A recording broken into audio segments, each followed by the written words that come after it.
ఆనాడు ఈ ముఖ్యమంత్రి చంద్రబాబు నాయుడు గారు ఉన్నప్పుడే ఒక 2001లో ఇంప్లిమెంటేషన్ సెక్రటరీ అన్నటువంటి ఒక దాన్ని తీసుకొచ్చి దాని ద్వారా నిజాం షుగర్స్ నుంచి ఇవాళ గోడవరం షుగర్ ఫ్యాక్టరీ వరకు ఇప్పుడు అన్ని ఫ్యాక్టరీలు కూడా అమ్మేయడం కోసం అమెరికా డీకే కావాలని అనేటువంటి ఒక ఆఫీసర్ ఇంప్లిమెంటేషన్ సెక్రటరీ అమ్మకం మొదలుపెట్టి చివరిగా ఇవాళ మన గోడవరానికి రావడం జరిగింది. దీన్ని మనందరం కూడా ఖండించి పెద్దలందరూ నిర్ణయించినట్టు విధంగా మనం దానికి ఉద్యమాన్ని మనం చేయాలి. మన నాయకులు గారు చెప్పారు, పూర్తి బాధ్యత వహించి నేను ఇక్కడ గౌరవ అన్నగారు చెప్పినట్టు పెద్దలు చెప్పినట్టు ఈ సంక్రాంతి లోపల రైతులు కానీ కార్మికులు కానీ ప్రభుత్వం బకాయిలన్నీ కూడా చెల్లించి తీరాలని మేము కోరుకుంటున్నాం. మీ నుండి తీసుకొస్తాం. అలాగే ప్రాంతంలో ఉన్న 2 నియోజకవర్గాల్లో ప్రజలు కూడా నిజానికి నిర్వహిస్తున్నప్పుడు 2000 కెపాసిటీ 4 కెపాసిటీ రైతు విడుదల చేయడం జరిగింది.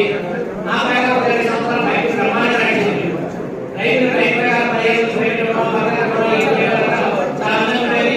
రైతుని ఆత్మహత్య చేస్తూ రైతు తమగాని గుడిగాని సలహా చేస్తూ రైతు సక్రమంగా చూసేవారు. ఆ కార్యక్రమం కానీ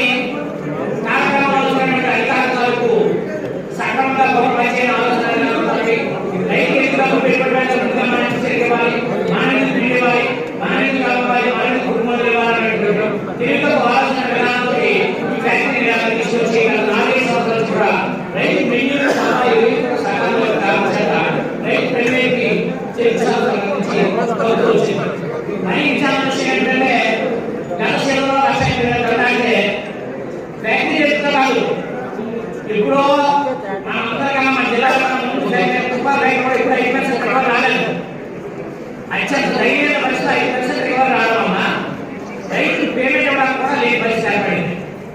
కానీ రాష్ట్రంలో షుగర్ ఫ్యాక్టరీ కాపాడే పెద్ద అధికారిగా చెప్పుకునేటువంటి వ్యక్తి షుగర్ కమిషన్ హోదా ఉద్యోగం చేసేది రాష్ట్రంలో అన్ని ఫ్యాక్టరీలు మొదలుపెట్టే కనీసం నడుస్తున్నా అంతరాయి నడుస్తున్న చోడా ఫ్యాక్టరీని ఆదుకోవాలి కదా. ఏం చేయాలి, ఎక్కడ పెరుగుతుందా, ఎక్కడ పొరపాటు జరుగుతుందో చూడడానికి కూడా ఎక్కడ ఖాళీ పరిస్థితి. కానీ చోడా ఫ్యాక్టరీ కాదు రైతుల కష్టాలని ఉద్యోగుల కష్టాలతో సంబంధించినటువంటి